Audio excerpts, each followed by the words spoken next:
And for our final story, there has been a ton of big, completely unexpected Mega Man news today.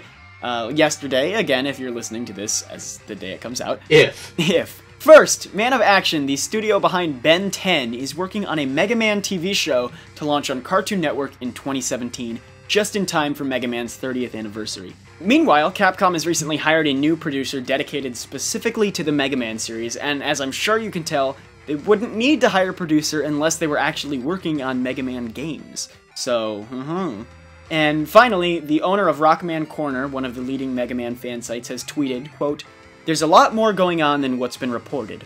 All I can say now, there's a number of multimedia projects in the works."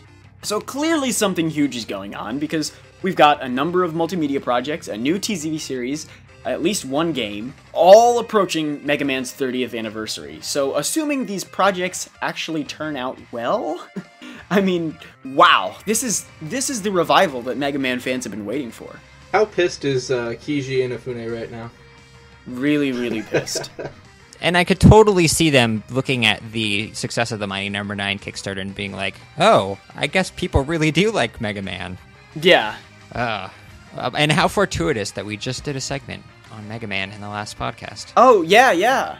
I was thinking when I saw this happening, I was like, oh my god, Capcom knew. It's like a rain dance. They listen to us too. I know.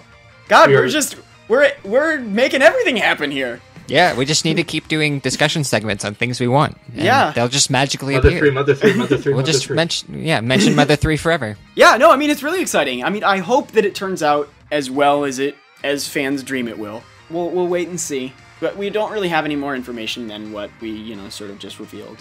I hope they give it the fanfare it deserves, because it seems like that's been a symptom behind a lot of the troubles Mega Man's had in recent years is, the Mega Man sequels were, these little downloadable games, and it seems like it's time for Mega Man to return to the world of premium box retail. I don't know. Do you think now that 3DS has a larger install base that we could possibly see the return of Mega Man Legends 3? Maybe, and hopefully that's what the producer is hired for. I mean, I saw almost all the comments on that story we reported on at Gamnesia. Almost all of them were saying, God, I hope it's Mega Man Legends 3. So there's clearly something to that. At the same time, though, if they were having trouble figuring out what to do with the brand before, I think it would be best for them not to focus on all the sub-brands. Yeah, absolutely. I mean, this is exactly what we talked about in the discussion last week. Yeah. I think most likely it's going to be a reboot. Yeah. Like, going back to the classic gameplay, maybe, we saw Mighty No. 9 infusing a couple of elements of, like, dashing and some close combat things from other Mega Man games that weren't the main classic series. So modern, but classic. Right. Yeah. So I feel like that's going to be the direction if they ultimately go. Even if Nintendo's not making it. Although I would love that amiibo support we talked about.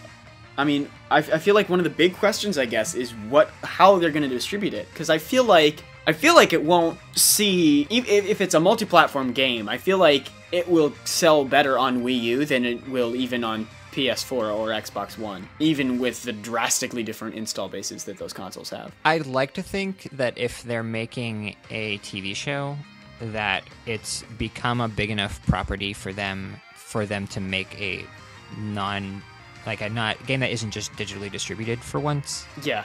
Well, I mean, I think it is. It's going to be the 30th anniversary.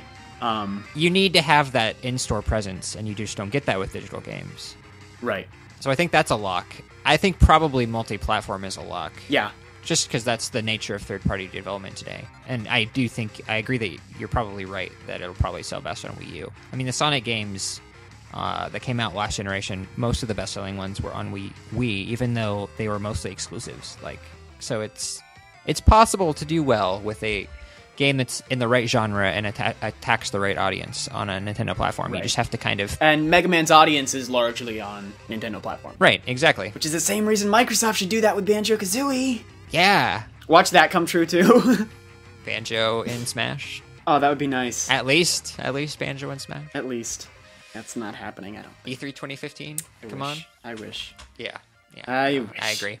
Hello everybody, thank you for listening to this Nintendo Week clip, NWC. If you like what you hear, please subscribe to us here on YouTube for more highlights and discussion videos from Nintendo Week podcast, or subscribe to us on iTunes for weekly breakdowns of all your Nintendo news, discussion segments on subjects, games, and more, and tons of other features. Thanks for listening, and we will see you tomorrow with another NWC.